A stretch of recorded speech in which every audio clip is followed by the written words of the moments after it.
ঋষভ পান্থের এক ভুলে বাড়তি সুবিধা পেল ইংল্যান্ড। ম্যাচের দুদিন আগে ব্যাটিং অর্ডার ফাঁস করে দিলেন পান্থ। রোহিতের জায়গায় নামছেন তরুণ এই ক্রিকেটার। জানেন এই নতুন ক্রিকেটারের নাম কি?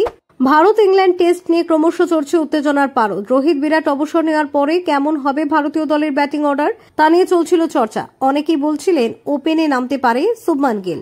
প্রশ্ন উঠছিল করুণ নায়ার, KL রাহুলের জায়গা নিয়ে। অবশেষে সমস্ত জল্পনার অবসান ঘটালেন দলের ভাইস ক্যাপ্টেন ঋষভ পান্থ নিজেই। বুধবার এক সাংবাদিক বৈঠকে নিজেই স্পষ্ট বার্তা দিলেন ব্যাটিং অর্ডার নিয়ে। বিরাটের শূন্যস্থান ভরাট করবেন শুভমান নিজেই, তা জানিয়ে দিলেন পান্থ।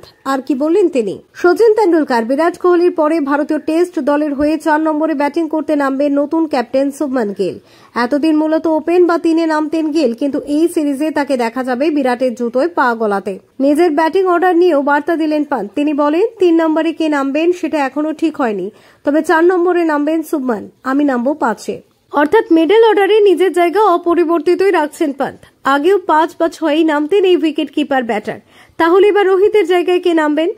পান্থের বক্তব্যের পরে দুটি প্রশ্ন উঠছে। ওপেনে যশস্বী জয়সওয়ালের খেলা নিশ্চিত, তার সঙ্গী কে হবেন সেটা নিয়ে বাড়ছে চর্চা।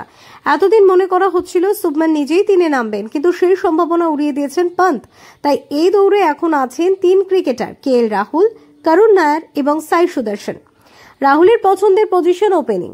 আগেও ইংল্যান্ডের মাটিতে ওপেনে নেমে সাফল্য পেয়েছেন তিনি। সেক্ষেত্রে জয়সওয়ালের সঙ্গী হতে পারেন রাহুল। তাই 3-এ নামার লড়াইটা মূলত করুণ নায়ার এবং সাই সুদর্শনের মধ্যে, এমনটাই মনে করছেন বিশেষজ্ঞরা।